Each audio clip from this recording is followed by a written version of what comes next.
Vous êtes maintenant plus de 300 000 à me suivre sur cette chaîne YouTube. Avant de commencer cette FAQ et de vous raconter mon parcours, je tenais à tous vous remercier du fond du cœur. Mes passions pour la vidéo et les sciences sont devenues maintenant une partie de mon métier. Et ça, je dois dire que c'est un peu grâce à vous. Je vous souhaite de rester curieux de science. Et pour cette année 2024, je vous souhaite plein de réussite, que ce soit dans vos études évidemment, mais aussi dans votre vie de manière générale. Et pour vous remercier de votre soutien, je me suis récemment associé à la marque française Ace Project pour vous offrir ce super sac à dos. Il m'accompagne depuis peu dans toutes mes aventures. Là, dans ma tête, j'ai l'impression d'être carrément stylé. Bref, avec ce sac, je transporte sereinement toutes mes affaires. Mais genre, vraiment toutes. Pour participer au concours, c'est sur mon Instagram que ça se passe. Vous avez jusqu'au 31 janvier pour tenter votre chance. Allez, je vous dis, bonne vidéo. Moi c'est Tanguy, j'ai presque 30 ans, je vis en Normandie, à Rouen, et dans la vie je suis pharmacien biologiste / créateur de contenu santé sur les réseaux.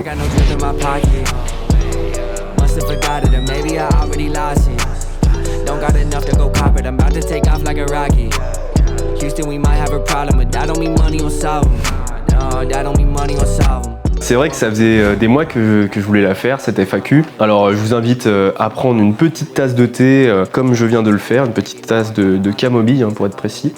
C'est vrai que vous me voyez dans mes vidéos, vous parlez de tout un tas de maladies, de parasites, de bactéries, etc.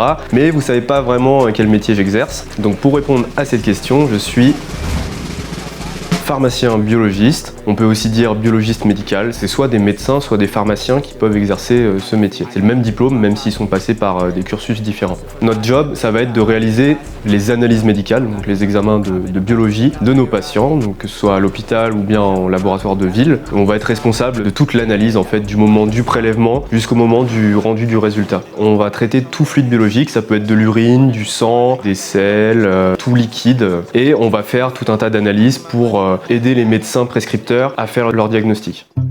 Je suis à 50% au labo, les autres 50% je les consacre à la création des vidéos que vous voyez sur ma chaîne YouTube, mais aussi des vidéos que je fais en collaboration avec des associations de santé publique, avec des hôpitaux. Ça m'arrive de faire des vidéos plus personnelles parfois, de type vidéo de voyage ou des clips. Ça m'arrive de faire des vidéos de mariage pour mes proches. Je pense que cette passion pour l'image, elle m'est venue assez tôt et je pense que mon papy y a fortement contribué. Il était déjà à l'époque passionné de photographie et de science également, donc ouais, c'est quelque chose qui m'a transmis, je pense, et j'aurais été fier qu'ils voient ça aujourd'hui. C'est en 2017 que je me suis mis à faire des vidéos de vulgarisation. Je venais de passer le concours de l'internat en pharmacie, et donc on apprenait tout un tas de choses hyper intéressantes. Enfin, je me disais, il y a vraiment du potentiel, sachant que j'étais hyper inspiré par d'autres créateurs, comme Dr Nozman par exemple, ou C'est pas sorcier. D'abord, j'ai pensé à la parasitologie. J'ai fait une première vidéo sur le ver solitaire. Moi, j'avais envie de mettre ça en image avec des images de ténia dans des bocaux, que ce soit un peu plus léger, mettre un petit peu d'humour. Quelle est la différence entre biologiste et biologiste médical ? Biologiste tout court, c'est quelqu'un qui a fait des études de biologie à la fac et qui va pouvoir exercer dans différents domaines, par exemple la recherche, qui va pouvoir faire des études sur les animaux, des études sur les baleines, par exemple Groenland, je sais pas, qui va pouvoir travailler dans l'agroalimentaire. Il va pouvoir aussi travailler dans la santé, mais il va pas être en contact direct avec des patients, comme pourrait le faire un biologiste médical, qui lui, pour le coup, a vraiment une dimension médicale, c'est un professionnel de santé. C'est quoi la différence entre biologiste et anapathe ? Alors anapathe, c'est un médecin anatomopathologiste, on peut dire aussi anapathe pour aller plus vite. C'est un médecin qui va être spécialisé dans l'analyse des tissus. Il va pouvoir poser des diagnostics, voir si tel ou tel tissu est cancéreux ou pas. Et d'ailleurs, si la spécialité vous intéresse, je vous invite à regarder le travail de mon confrère Dr Isa sur YouTube, qui est hyper intéressant. On est obligé de passer par médecine ou pharma pour devenir biologiste médical ? Alors ouais, ça rejoint ce que j'ai dit à l'instant. Par contre, si l'univers des laboratoires vous intéresse et vous n'avez pas forcément envie de faire 9-10 ans d'études de médecine, vous pouvez tout à fait faire un BTS pour devenir technicien de laboratoire, par exemple un BTS bioanalyse. Donc là, vous allez exercer un métier plus opérationnel, plus dans les manips, vous allez vraiment techniquer les échantillons et c'est des études qui sont beaucoup plus courtes que médecine. Comment as-tu su que tu voulais faire ce métier ? Alors honnêtement, je savais pas du tout que je voulais faire ce métier-là. Quand j'étais petit, je suis passé par vraiment tout plein d'idées. J'étais à la fois attiré par le secteur créatif, mais aussi par le monde des sciences. Et c'est vraiment un mois avant de passer le bac que j'ai mis pharmacie sur ma liste de choix. C'était pas du tout prévu à la base. Et je l'ai mis pour une raison un peu nulle. C'est que j'aimais bien la petite odeur qu'on peut trouver dans une pharmacie et cette espèce d'odeur d'hygiène ou de bien-être. Je me projetais bien dans l'idée d'avoir ma petite pharmacie. Arrivé en pharma, moi c'était dans l'optique de faire de l'officine. Je connaissais que ce métier-là d'ailleurs en pharmacie. Et c'est au fil des années en fait que les profs nous parlaient des différents métiers, dont la biologie médicale, que je me suis vraiment intéressé à ce domaine-là. Bon, il est temps de vous faire une petite pause d'explication. En pharma, pour simplifier, il y a 2 grands cycles possibles. Soit un cycle court en 6 ans pour faire de l'officine ou bien de l'industrie pharmaceutique, soit un cycle plus long en 9 ans avec le concours de l'internat de pharmacie en 5e année pour s'orienter soit en pharmacie hospitalière ou bien en biologie médicale. Personnellement, c'est la voie que j'ai choisie. J'ai fait 5 ans de pharma en tronc commun, j'ai passé le concours de l'internat en 5e année et j'ai fait mon internat de biologie qui a duré 4 ans. Ce qui m'a attiré en fait dans le métier de biologiste à l'époque, c'était tout ce qui était interprétation des bilans sanguins. En plus de ça, c'est ajouter la dimension visuelle, microscopie. Et ça, je trouve ça génial de pouvoir reconnaître des cellules, des bactéries. Après, il y a des dimensions du métier auxquelles j'avais pas forcément pensé. C'est un métier où on a quand même beaucoup d'informatique. On est beaucoup sur ordinateur à valider des bilans. Il y a aussi une automatisation du métier avec beaucoup de machines qui font toutes les analyses. Le côté pratique, manip, c'est sûr qu'il a tendance un peu à disparaître avec les années. Mais malgré tout, c'est un métier qui est riche. On est en contact permanent avec les médecins prescripteurs pour les aiguiller dans leur diagnostic. On est au contact aussi avec les patients au moment des prélèvements, des prises de sang, des prélèvements bactériologiques et aussi au moment du rendu des résultats. On va pouvoir interpréter leurs résultats. Dans quelle université t'as fait tes études de pharmacie ? J'ai fait mes études de pharmacie à Caen et à l'époque j'ai fait une PACES, la première année commune aux études de santé. C'est une année qui n'existe plus, ça a été remplacé par la PAS et la LAS. Mon concours en poche, j'arrive en 2e année de pharma. Donc là, rien à voir avec la PACES. Il n'y a plus cet esprit de compétition lié au concours. On peut enfin souffler un peu. C'est l'occasion de faire la fête et découvrir l'ambiance des fameuses soirées pharma. Je me fais vite un groupe d'amis, la Bosé Team, avec qui je partage tous les bons moments festifs, mais aussi les moments moins marrants, de galère et de révision.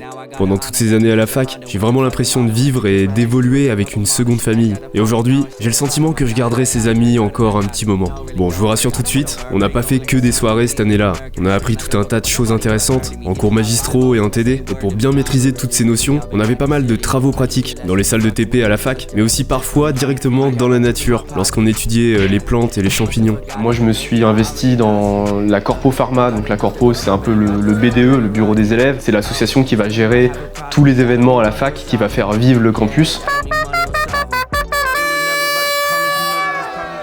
En faisant de l'associatif, j'ai aussi pu découvrir la voile. Et on avait une asso de voile à la fac, pharmacie, le petit jeu de mots. Elle nous a permis de découvrir la voile et de le pratiquer quasiment gratuitement en fait. Quoi ? C'est vraiment passionnant. Les bons plans de Tanguy. Donc les premières années, elles sont hyper variées en termes de discipline. On va apprendre pas mal de choses, comme de la botanique, de la chimie. Et les années suivantes, la 3e, 4e année, on va avoir des matières un peu plus pratiques qui vont nous former à notre métier futur. Et la 4e année, c'est l'année du stage hospitalo-universitaire, donc l'externat, où on va être en stage à l'hôpital. T'as un message pour les passes ?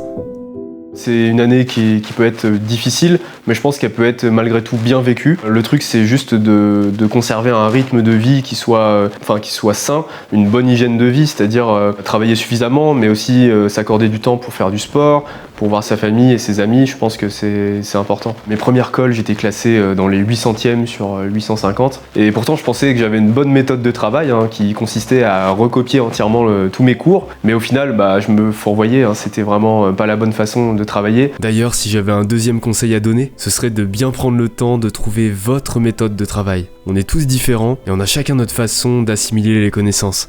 Ça fait combien de temps que t'exerces ce métier ? Donc ça fait 2 ans que je suis diplômé et que je suis sorti de l'internat et ça fait 2 ans que je bosse en laboratoire de ville. Ce que j'apprécie dans le privé, c'est ce contact qu'on a avec les patients, donc au moment des prélèvements, mais aussi quand on interprète leur bilan. Je trouve que c'est une biologie de proximité. On va faire des premiers diagnostics, on va pouvoir orienter nos patients chez les différents spécialistes ou à l'hôpital si besoin. Je voulais savoir si tu allais faire de la biologie polyvalente ou si tu te spécialisais dans un domaine bien particulier. En bio, au cours de l'internat, on a le choix soit de se spécialiser dans un domaine bien précis, ou alors de faire une maquette plutôt polyvalente, c'est-à-dire qu'on va faire un petit peu toutes les disciplines. Moi, c'est ce que j'ai fait. Il y a plusieurs disciplines que j'aurais bien aimé approfondir, comme par exemple l'hémato ou la parasito, mais au final, je me voyais pas faire uniquement une seule discipline toute ma vie. Donc c'est pour ça que j'ai choisi de faire du polyvalent. En plus, je trouve ça intéressant de pouvoir interpréter des bilans dans leur globalité, de pouvoir appréhender toutes les disciplines. Est-ce que tu trouves que le métier de biologiste médical est répétitif? Est-ce que les tâches accomplies restent quand même variées, peu importe le domaine?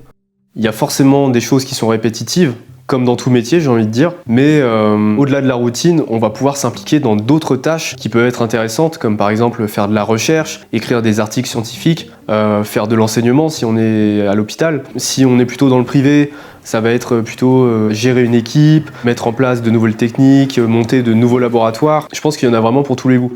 Question wouh, c'est quoi ton salaire? La fameuse question. Je pense que je vais pas donner de chiffres précis parce que tout va dépendre de la structure dans laquelle on travaille et aussi de l'ancienneté. Mais tout ce que je peux vous dire, c'est qu'on gagne plutôt bien notre vie. On a aussi pas mal de responsabilités qui justifient cette rémunération. Alors globalement, il faut savoir qu'à l'hôpital, les biologistes seront un petit peu moins bien payés que dans le privé. Par contre, dans le public, ils vont avoir plus de protection sociale, c'est-à-dire plus de retraite et aussi plus de congés. Alors que dans le privé, on a un statut de travailleur non salarié, de TNS, qui est pas forcément toujours avantageux sur le plan social. Oh, t'es Faluchard, trop cool. C'est quoi ton nom de fal? Moi, c'est Cléosex, Sciences Marseille, en chantier. Non, la faluche, c'est pas mon délire, c'est pas sérieux.